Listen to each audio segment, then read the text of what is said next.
Hello అందరికీ, అందరు ఎలా ఉన్నారు? బాగున్నారా? నేను చాలా బాగున్నానండి. మీరు కనుక నా ఛానల్ని ఫస్ట్ టైం చూస్తున్నట్లయితే ప్లీజ్ లైక్ చేయండి, షేర్ చేయండి, సబ్స్క్రైబ్ చేసి నాకు సపోర్ట్ చేయండి. పక్కనున్న బెల్ ఐకాన్ క్లిక్ చేయడం ద్వారా నేను లేటెస్ట్గా ఏ వీడియోస్ చేసినా మీకు నోటిఫికేషన్ రూపంలో అందుతాయి. సరే అండి, వీడియోలోకి వెళ్ళిపోదాము. ఈరోజు నేను చేపల పులుసు చేసుకుంటున్నానండి. నేను ఎలా చేస్తున్నానో మీకు చూపించబోతున్నాను. దానికోసమని నేను ఫస్ట్ 2 మీడియం సైజ్ ఉల్లిపాయలు తీసుకున్నాను. 4-5 పచ్చిమిర్చి, 10 వెల్లుల్లి రెమ్మలు పొట్టు తీసుకొని మిక్సీ పెట్టుకొని పక్కన పెట్టుకున్నానండి. తర్వాత స్టవ్ వెలిగించి ప్యాన్ పెట్టుకొని 3 టేబుల్ స్పూన్స్ ఆయిల్ వేసుకున్నానండి. ఆయిల్ హీట్ ఎక్కాక 1 టేబుల్ స్పూన్ జీలకర్ర వేసుకున్నానండి. తర్వాత కొంచెం 2 రెమ్మల కరివేపాకు వేసుకొని బాగా ఫ్రై చేసుకొని మనం పక్కన పెట్టుకున్న ఉల్లిగడ్డ పేస్ట్ని వేసుకున్నానండి. బాగా అది ఫ్రై అయిపోయిన తర్వాత 1 టేబుల్ స్పూన్ అల్లం వెల్లుల్లి పేస్ట్ వేసుకున్నానండి. అది బాగా ఫ్రై అయిపోయిన తర్వాత 1 టేబుల్ స్పూన్ పసుపు వేసుకొని బాగా మిక్స్ చేసుకుంటున్నట్టుగా. తర్వాత 2 టీ స్పూన్ల కారం వేసుకుంటున్నానండి నేను. తర్వాత 1 టేబుల్ స్పూన్ ధనియాల పౌడర్ వేసుకున్నానండి.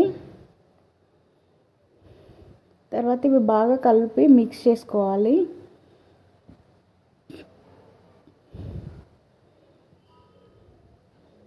తర్వాత నేను ఒక నిమ్మకాయ సైజ్ అంతా చింతపండును తీసుకొని బాగా గుజ్జు తీసుకొని వేసుకుంటున్నానండి.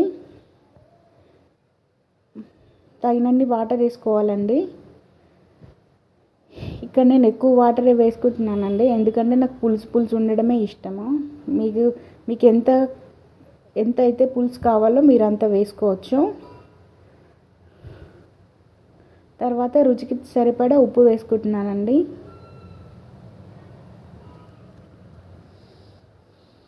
తర్వాత మూత పెట్టుకొని వాటర్ మరిగేంత వరకు బాయిల్ చేసుకోవాలండి, వీడియోలో చూపిస్తున్నట్లుగా. ఇలా బాగా వాటర్ హీట్ అయ్యాక కొంచెం కొత్తిమీర వేసుకుంటున్నానండి ఫ్లేవర్ కోసమని.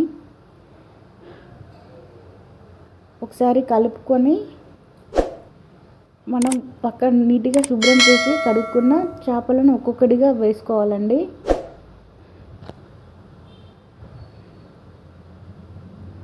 వీడియోలో చూపిస్తున్నట్లుగా అన్నీ ఒకటిసారి కుమ్మరించొద్దు.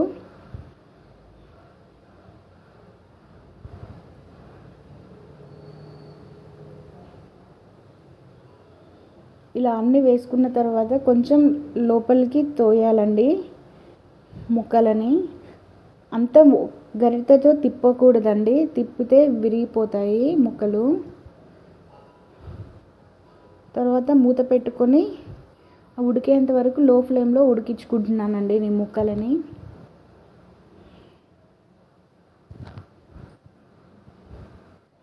ఈ స్టేజ్లో నాకు ముక్క అంతా ఉడికిపోయిందండి. కొంచెం కొత్తిమీర తరుగు వేసుకొని మూత పెట్టుకుంటున్నాను.